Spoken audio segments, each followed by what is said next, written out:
Bismillahirrahmanirrahim. Assalamualaikum warahmatullahi wabarakatuh. Innal hamdalillah wassalatu wassalamu ala Rasulillah wa ala alihi wa ashabihi wa mawala. Asyhadu an la ilaha illallah wahdahu la syarika lah wa asyhadu anna Muhammadan abduhu wa rasuluhu la nabiyya ba'dah. Allahumma shalli ala Muhammad wa ala alihi wa ashabihi ajmain. Amma ba'd.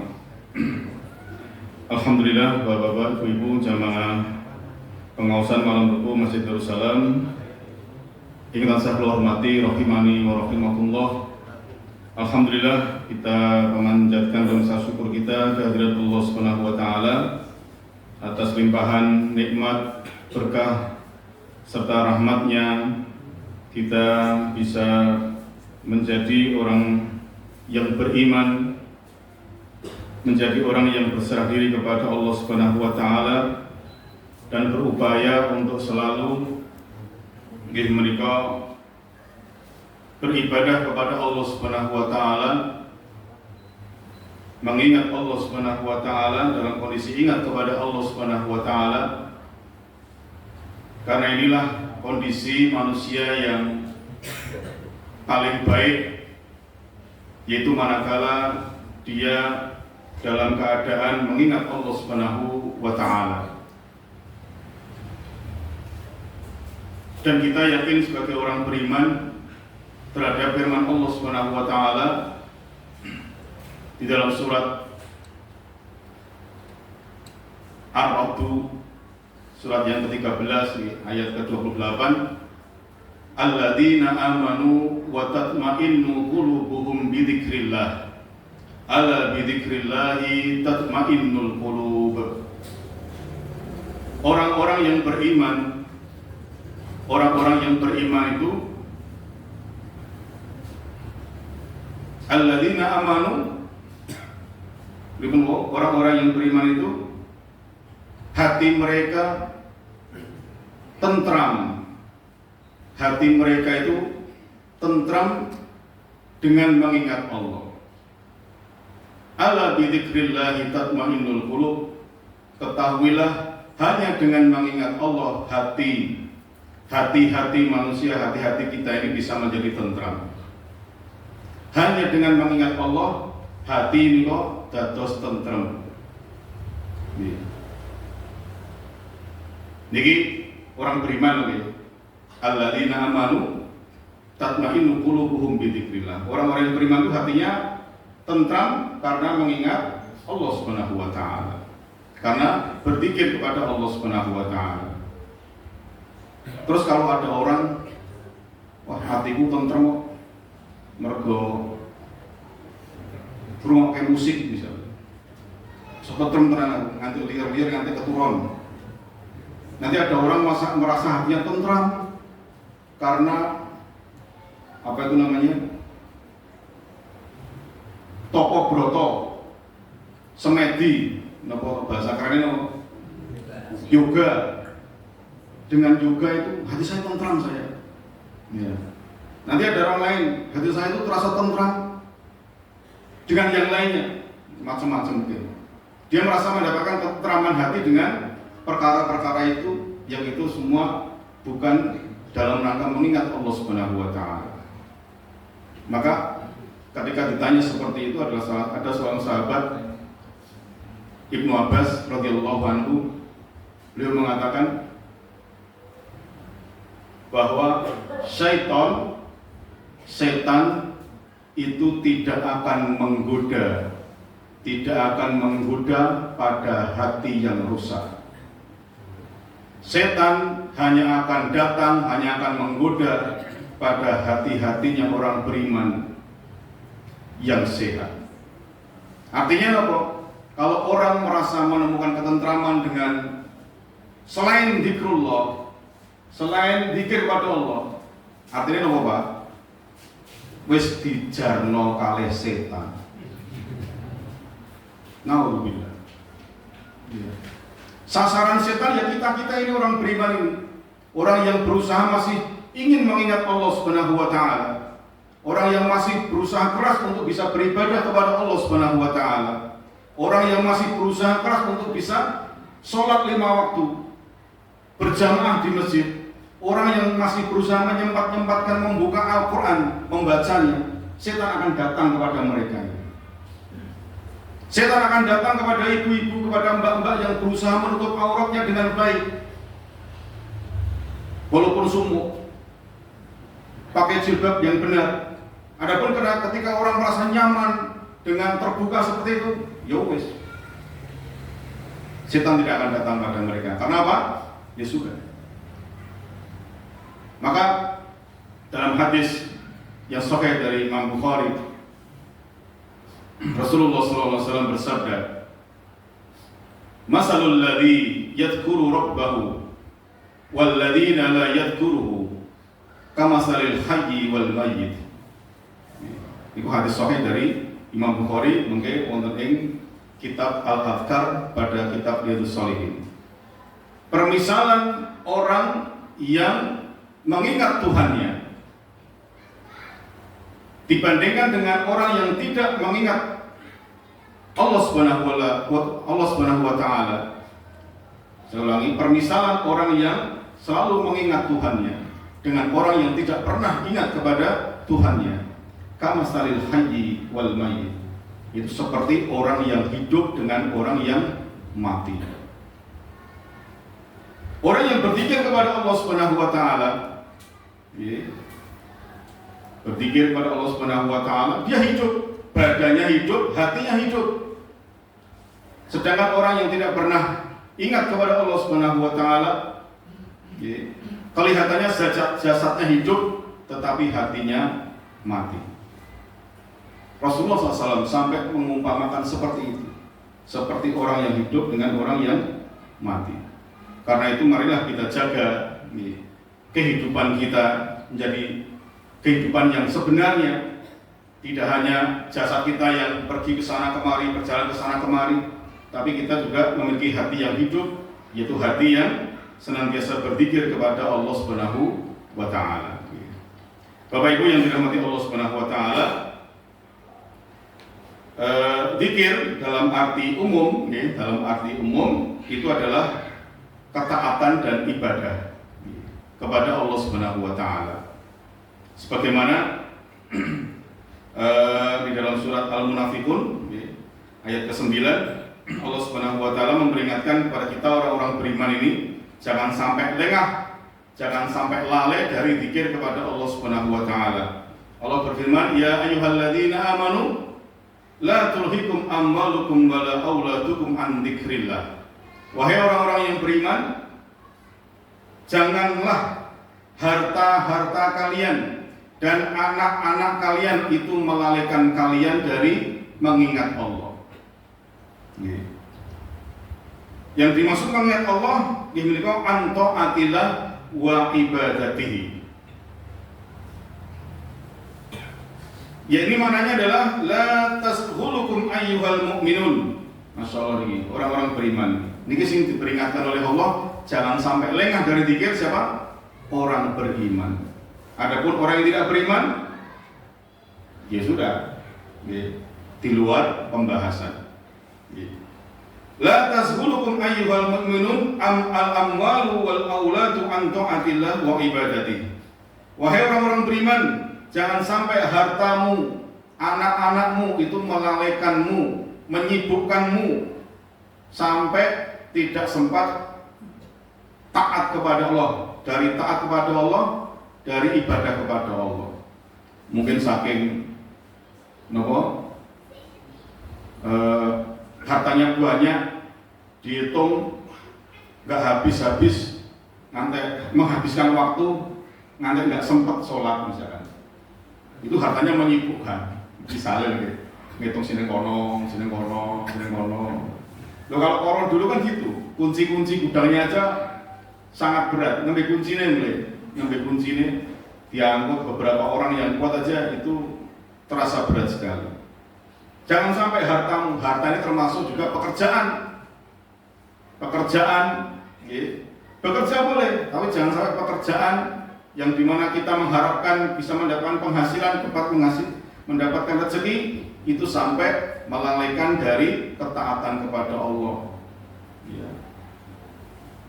Jadi tidak taat kepada Allah, jadi tidak sempat ibadah. Juga anak-anak yang kita cintai, kita senang ketika memandangnya, ya. Ngudang betul. Ngudang rawis-wis, Ramadan ngudang terus. Nah, ngudang boleh kita senang dengan anak kita nih. Sampai gede ngudang terus gitu. Ya. Sampai nggak sempat sholat, sampai nggak sempat ngaji, ya jangan sampai seperti itu. Ini diperingatkan oleh Allah Subhanahu wa Ta'ala.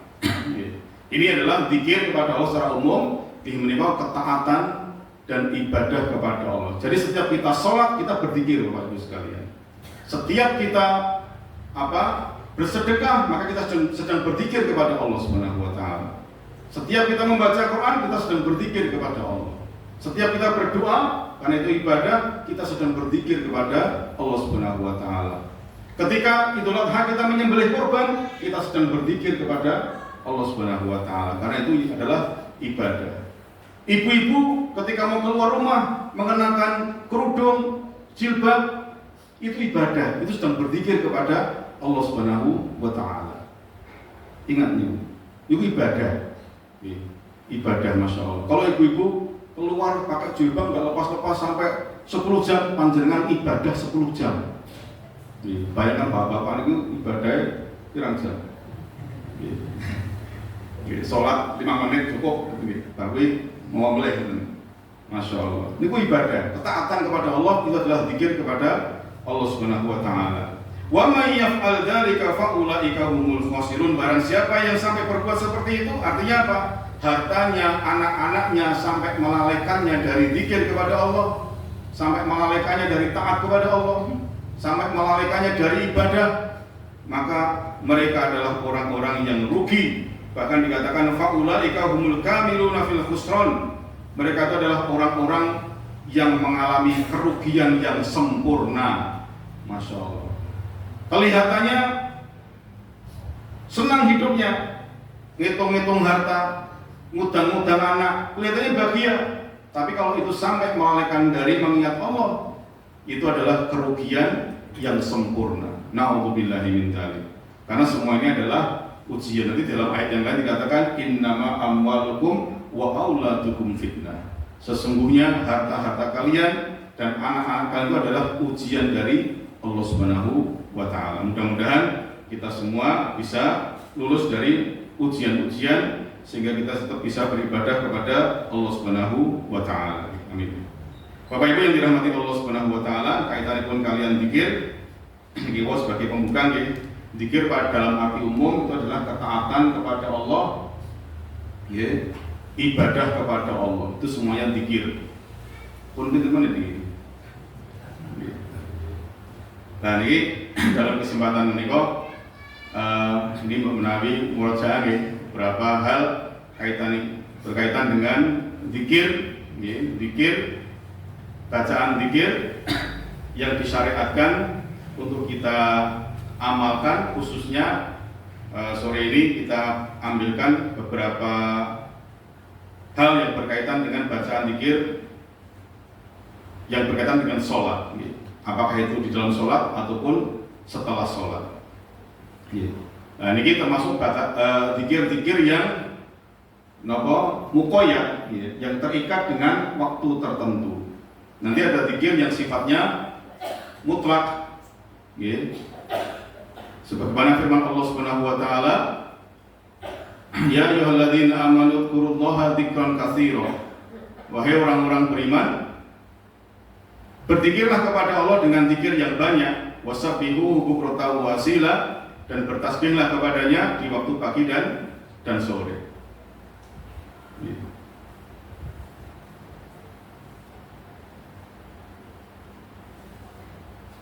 Ini adalah yang sifatnya mutlak. Adapun kali ini kita sambil murojaah, barangkali ada yang belum tahu, yang sudah tahu tambah mantap karena ini kita bacakan hadisnya. Dulu kalau nggak salah beberapa sudah saya bacakan di masjid ini pada saat kultum. Yang pertama ini terkait dengan zikir setelah sholat. Wa an Sauban radhiyallahu anhu qala kana Rasulullah sallallahu alaihi wasallam idza insarafa min salatihi istaghfara thalathan. Dari sahabat Sauban radhiyallahu anhu, karena adalah Rasulullah sallallahu alaihi wasallam apabila beliau telah selesai sholat, apabila beliau telah selesai sholat, istaghfara thalathan, beliau beristighfar 3 kali.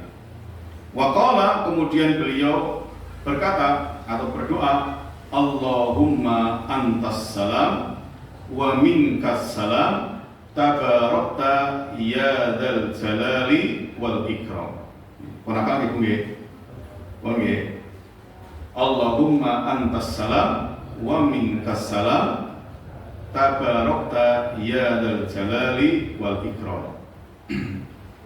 Qila lil Auza'i, ditanyakan kepada Al-Auza'i, siapa Al-Auza'i? Wa huwa ahadur rawah al-hadis.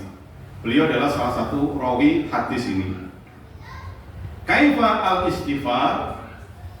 Bagaimana istighfarnya Nabi itu tadi pada saat selesai sholat? Qala, ya. Siapa? Al-Auza'i berkata, taqulu, dia mengatakan astaghfirullah, astaghfirullah, astaghfirullah, astaghfirullah. Ngata mawon ping 3. Terus nek bar salat nggih niku Kanjeng Nabi lho nggih, bar salat assalamualaikum, assalamualaikum, setelah salam itu istighfar 3 kali. Tur kaifiat istighfarnya hanya seperti ini. Astaghfirullah, astaghfirullah, astaghfirullah. Lah apa ra entuk Pak? Astagfirullahaladzim, astagfirullahaladzim, astagfirullahaladzim. Ora oleh. Nah niki kita diajari dening ulama bahwa ketika dalam sebuah ibadah sudah terikat waktunya, sudah ada waktunya, dan sudah ada contohnya dari Nabi SAW, dan itu sahih, hadis ini riwayat Imam Muslim, maka kita amalkan yang itu saja. Itu mulai ngirit pendek gitu. Nah, bukan saged sing dawa-dawa tur rapati cetok nggih. Anggen mawon. Terus niki wau astagfirullah ping 3. Lajeng maos Allahumma antas salam wa minkas salam tabarakta ya dzal jalali wal ikram. Nggih. Niku bar salat nggih.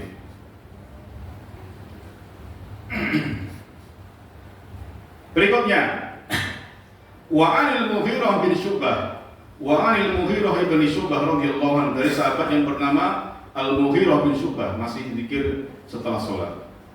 Anna Rasulullah sallallahu alaihi wasallam kana idza faragha min as-salati wasallam, apabila beliau telah selesai dari sholat dan beliau mengucapkan salam, qala. Nah, tadi setelah ini lanjutannya nih. Lanjutannya setelah tadi berarti setelah Allahumma antas salam wa minkas salam tabarakta ya dzal jalali wal ikram, kemudian beliau membaca La ilaha illallah wahdahu la syarikalah. La ilaha illallah wahdahu la syarikalah, lahul mulku wa lahul hamdu wa huwa ala kulli syai'in qadir. Kenapa nggih? Ning ternampung niki. Hadis ini. Lajeng beliau berdoa, Allahumma la mani'a lima a'taita wa la mu'tiya lima mana'ta wala yanfa'u dzal jaddi minkal jaddu. Enten sing apa niki? Rangkaian ini hadisnya dari Bukhari Muslim. Terus setelah membaca tadi Allahumma tasal tadi, terus la ilaha illallah wahdahu la syarikalah lahul mulku wa lahul hamdu wa huwa ala kulli syai'in qadir.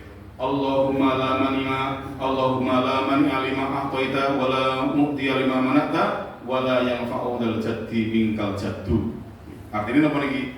Ya Allah, tidak ada yang bisa menolak bagi apa yang Engkau beri, dan tidak ada yang bisa memberi bagi apa yang Engkau tolak. Wala yanfa'u dzal jaddi minkal jaddu, dan tidak ada yang bisa memberi manfaat darimu orang yang memiliki harta yang banyak. Maksudnya orang yang punya harta yang sangat banyak itu pun tidak bisa bermanfaat di hadapanmu, kecuali kalau dia menggunakannya untuk beramal soleh. Ini hadis riwayat Bukhari Muslim. Pun sampai niki nggih. Nanti kalau nanti aku dibaca bareng-bareng nanti waktu ini begini. Iya. La ilaha illallah. La ilaha illallah. Wahdahu la syarika lah. Lahul mulku wa lahul hamdu wa huwa ala kulli syai'in qadir. Allahumma la mani'a lima a'taita wa la mu'tiya lima mana'ta wa la yanfa'u dzal jaddi minkal jaddu wa la yanfa'u dzal jaddi minkal jaddu. Dzal jaddi ya pakai dzal jaddi minkal jaddu. Oke. Niki termasuk zikir, rangkaian zikir setelah sholat. Kemudian setelah membaca ini, nah kemudian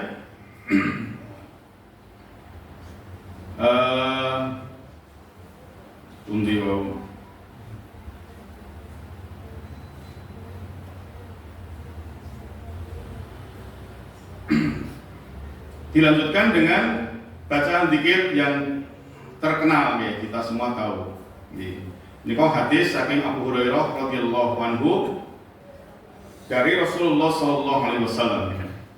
Man sabbaha fi duburi kulli sholatin salasan wa salasina wa hamidallah salasan wa salasina wa kabbarallaha salasan wa salasina. Barang siapa yang bertasbih di belakang setiap sholat, maksudnya setelah selesai sholat, barang siapa yang bertasbih sebanyak 33 kali, wa hamidallah, kemudian dia memuji Allah, membaca alhamdulillah 33 kali, wa kabbarallaha salasan wa salasina, kemudian dia bertakbir, Allahu Akbar 33 kali, wa qala tamamal mi'ah, dan beliau berkata, dan dia mengatakan untuk menggenapkan, untuk menyempurnakan 100, terus menambahi la ilaha illallah wahdahu la syarikalah lahul mulku wa lahul hamdu wa huwa ala kulli syai'in qadir. Terus kalau mau tasbih ping 33, tahmid 33, terus takbir 33, terus untuk menyempurnakan jadi 100 tambah la ilaha illallah wahdahu la syarikalah lahul mulku wa lahul hamdu wa huwa ala kulli syai'in qadir. Terus bacaan ini dibaca berapa kali berarti? 2 kali ya, yang tadi di depan tadi. Yang ini setelah zikir 33 ini. Jadi 100. Apa fadilahnya? Ghufirat khotoyahu wa in kanat misla zabadil bahri. Akan diampuni dosa-dosanya, kesalahan-kesalahannya, walaupun itu sebanyak buih di lautan. Masya Allah. Ini zikir gampang ya. Perlu waktu berapa menit nih zikir berasuran nih? 10 menit. Nah, kira-kira itu nih. Nah, silakan Bapak Ibu menghitung. Ya, kita sungguh-sungguh dalam menghitung. Menghitung yang terbaik adalah menghitung dengan jari-jari tangan kita. Karena nanti dalam hadis ini jari-jari tangan yang kita gunakan untuk menghitung bacaan zikir akan menjadi saksi nanti di hari kiamat. Ya. Ibnu Taimiyah, Syekhul Islam Ibnu Taimiyah pernah ditanya, bagaimana kalau ada orang berzikir dengan bantuan ini apa? Biji-biji tasbih. Maka beliau menjawab, boleh, silakan boleh, selagi tidak menimbulkan kesombongan dalam diri. Mungkin api-apian, tasbih sopo.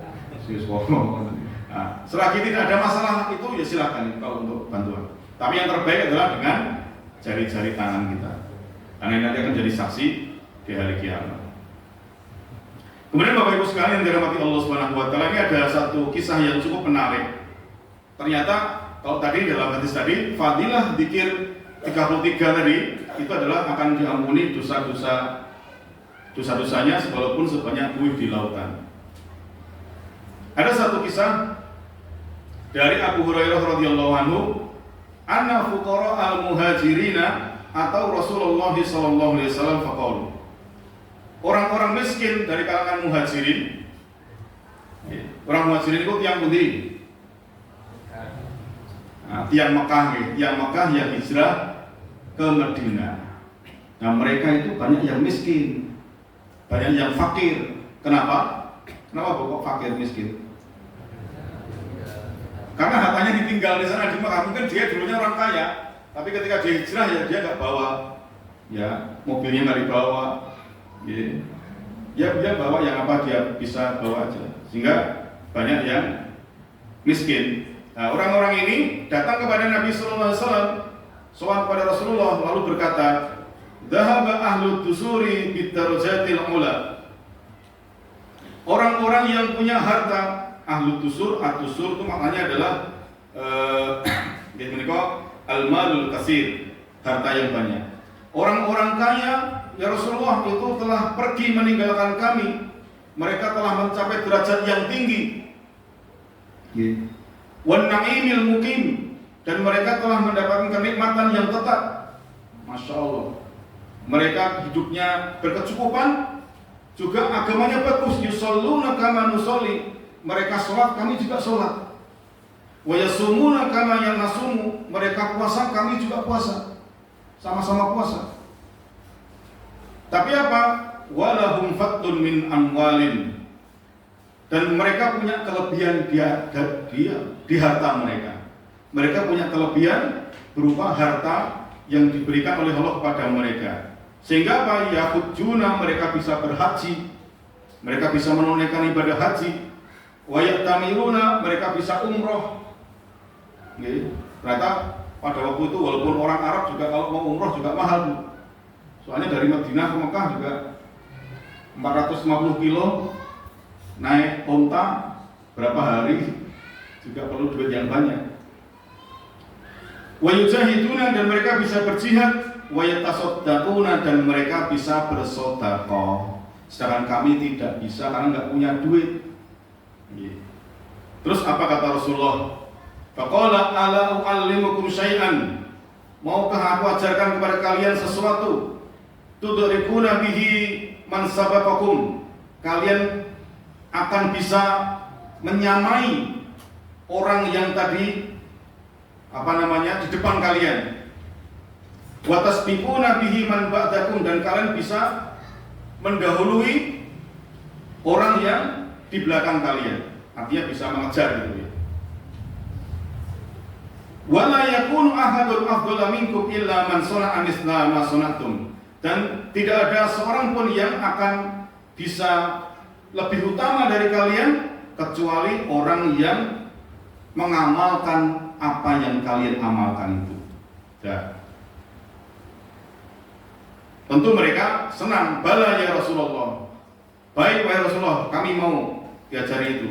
Qala, Rasulullah mengatakan, tusabbihuna wa tahmaduna wa tukabbiruna, itu kalian bertasbih, kalian bertahmid, dan kalian bertakbir khalfa kulli sholatin, setiap selesai sholat, salasan wa salasina, yaitu 33 kali masing-masing, 33 kali.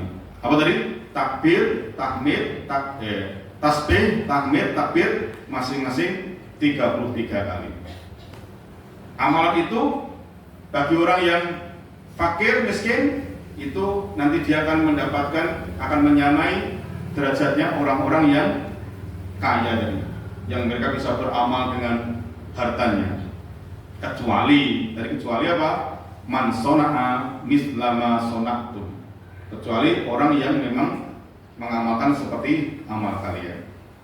Qala Abu Shalih Ar-Rawi an Abi Hurairah, mengatakan Abi Hurairah, berkata Abu Shalih, itu salah seorang rawi dari Abu Hurairah, lama su'ila an kaifiyati dzikrihinna, ketika ditanya tentang bagaimana kaifiyat zikir tadi, qala yaqulu, Rasul mengatakan subhanallah walhamdulillah Allahu akbar. Jadi yang dimaksud bacaan tasbih itu ya subhanallah itu saja. Bukan subhanallah yang panjang-panjang. Kemudian alhamdulillah itu saja. Jadi kalau menghitung alhamdulillah, alhamdulillah, alhamdulillah. Bukan saya alhamdulillah rabbil alamin, alhamdulillah rabbil alamin, alhamdulillah, bukan itu. Tapi alhamdulillah, alhamdulillah, alhamdulillah. Demikian pula Allahu akbar, Allahu akbar, Allahu akbar. Itu tata cara tasbih, tahmid dan takbirnya. Masing-masing tadi berapa? 33 kali. Hatta yakunu minhunna kulluhunna salasan wa salasin. Masing-masing 33 kali. Hadis berhenti sampai sini, riwayat Bukhari Muslim. Wa zada Muslimun fi riwayatihi. Imam Muslim menambahkan dalam riwayatnya, faraja'a fuqara'ul muhajirina ila Rasulillah sallallahu alaihi wasallam. Setelah beberapa waktu, beberapa hari mungkin orang-orang fakir tadi mengamalkan tasbih, tahmid, takbir setelah sholat dan mengamalkan beberapa hari, kemudian mereka datang lagi kepada Nabi. Datang lagi kepada Nabi. Faqalu, mereka mengatakan, sami'a ikhwanuna ahlul amwali bima fa'alna wa fa'alu mislahu. Ternyata saudara-saudara kami yang punya harta itu, ya Rasulullah, ternyata saudara-saudara kami yang orang-orang kaya itu mereka mendengar apa yang kami amalkan. Fa'alu mislahu, lalu mereka pun beramal seperti kami. Nah terus pripun ini tetap kalah nih.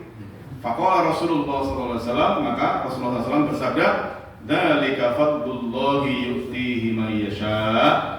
Yang demikian itu adalah karunia Allah yang Allah berikan kepada orang yang Allah kehendaki. Ya wis nasibmu. Nah, ini kalau ada orang yang kaya, masya Allah dia beramal dengan hartanya, tapi dia juga masih bisa berzikir kepada Allah, membaca kalimat-kalimat thayyibah, masya Allah. Ini orang yang betul-betul dikaruniai oleh Allah Subhanahu wa taala yang luar biasa. Ya. Padahal Rasulullah sudah memberikan kiat-kiat, memberikan cara-cara agar orang-orang yang nggak punya duit itu bisa seperti itu. Nah, ternyata mereka dengar juga pelajaran itu, gitu. Nah, ini diantara juga fadilah keutamaan zikir pada sholat tentang bacaan tasbih, tahmid dan takbir 33 kali tadi. Nah, ini tinggal berapa menit, Pak? Oke, saya kira sampai sini dulu ya. Barangkali beberapa bacaan zikir setelah sholat, walaupun nanti juga masih ada kalau Bapak Ibu punya buku bacaan zikir setelah sholat, nanti setelah selesai bacaan tasbih, tahmid, takbir, kemudian disempurnakan dengan la ilaha illallah wahdahu la syarikalah, lahul mulku wa lahul hamdu wa huwa ala kulli syai'in qadir. Habis itu disunahkan lagi membaca apa? Misalkan membaca ayat kursi, okay, membaca qul huwallahu ahad, qul huwallahu bil falaq, an-nas, okay. Ya, kalau waktunya cukup monggo disempurnakan. Okay. Nah, nanti masing-masing orang kan kondisinya sendiri-sendiri. Ada yang mungkin setelah sholat memiliki hajat, memiliki kebutuhan yang mau buru-buru tidak harus. Karena ini sifatnya sunnah, gitu. Hukumnya sunnah. Apalagi nun sewu ini termasuk dari adab-adab safar, gitu.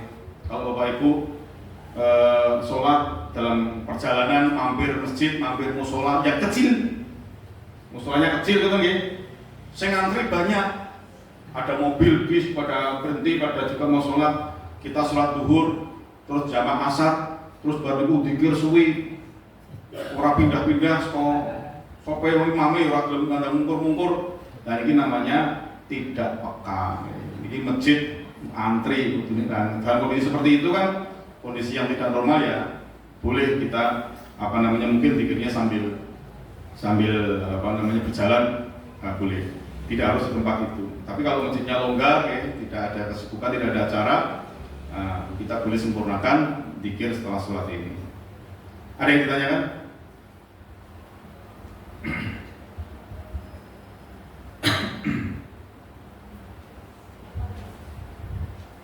Ada? Kalau nggak ada saya tanya loh. Oke. Lanjut. Halo Bu. Doa setelah la ilaha illallah. Oke. Doa Allahumma la mani'a lima a'taita tadi loh. Oke. Nah, nanti kalau belum hafal ya baca nggak apa-apa, cari buku yang kecil itu. Oke. Monggo kita wasuli malih. Halo Bu. Oke, pelan-pelan. Apa Bu? Enggak. Allahumma la mani'a lima a'taita wala mu'tiya lima mana'ta wala yanfa'u dal jaddi minkal jaddu Allahumma la mani'a lima a'taita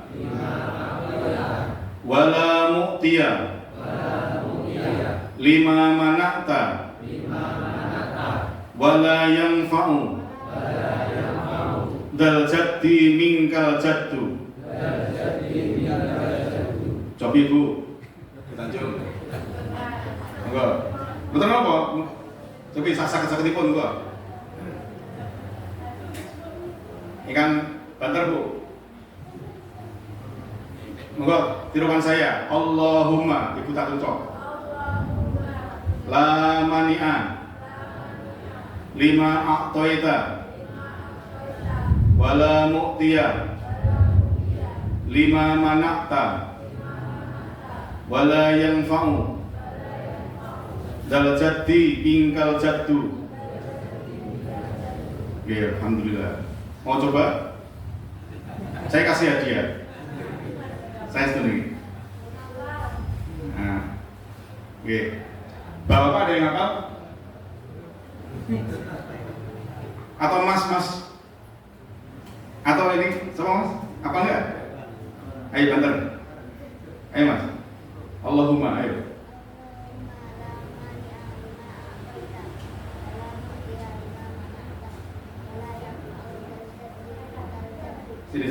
Sini. Kasih aja ya. Saya dulu. Ya. Ibu-ibu mau? Siapa yang bisa? Iya monggo Bu. Sasak-sasak pun monggo. Yang keras.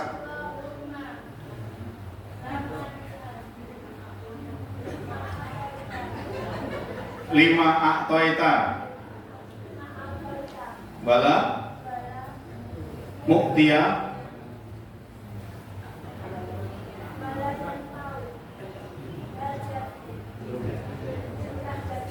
ya apa-apa oke. Barakallahu fiik.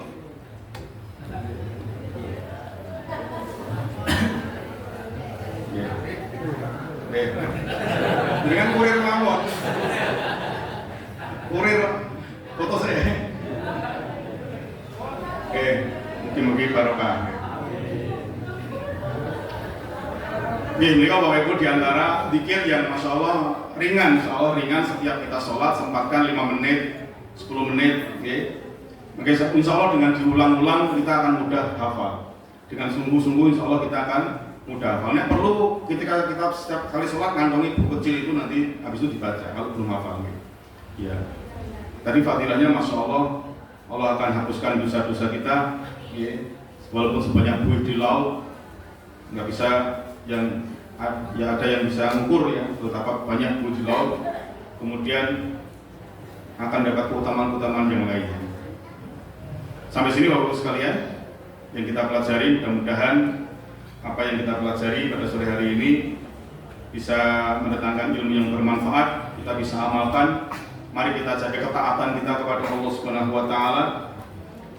Sesibuk apapun, ya, jangan sampai hal-hal yang sifatnya duniawi, walaupun itu sesuatu yang boleh ketika kita bekerja, kita berkeluarga, jangan sampai melalaikan dari mengingat Allah, jangan sampai melalaikan dari ibadah kepada Allah Subhanahu wa taala.